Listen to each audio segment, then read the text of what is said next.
Hey guys, it's Jenny with Art for Good. So today I'm going to do a quick tip video for you on some different ideas for different surfaces that you can do fluid acrylic paint pouring on.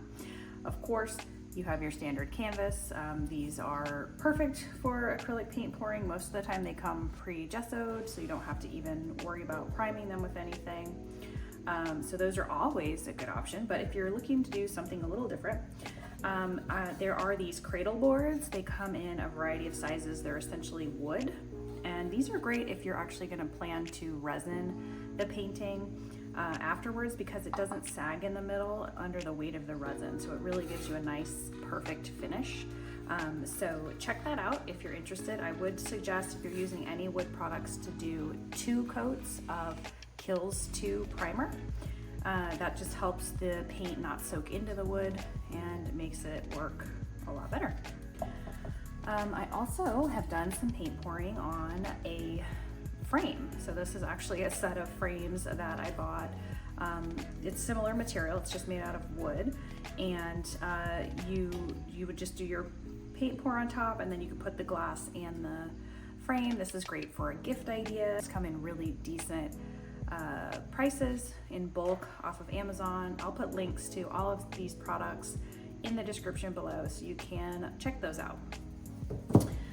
One thing people do is paint on pots. This is actually a planter that I just bought really cheaply, and you can do a paint pour on top and then just seal this with a regular varnish, and you can actually plant your plants inside. In the same vein, you can also use a glass. You can paint pour on glass and do vases. I've seen people do a lot of that, or even Christmas bulbs, like for the holiday season. There are a lot of different options for that as well. This is actually something I found at the dollar store. This is a chalkboard that I found. You're supposed to write on it with like dry erase or something like that, or chalk, sorry. And I did a pour on top, and then I put some lettering to do a sign for an event that I had going on. So check this out. This is another interesting material you can use if you're looking to make a sign for your craft fair or your booth. This is something I found in the clearance section at Walmart. This is actually a resin tray.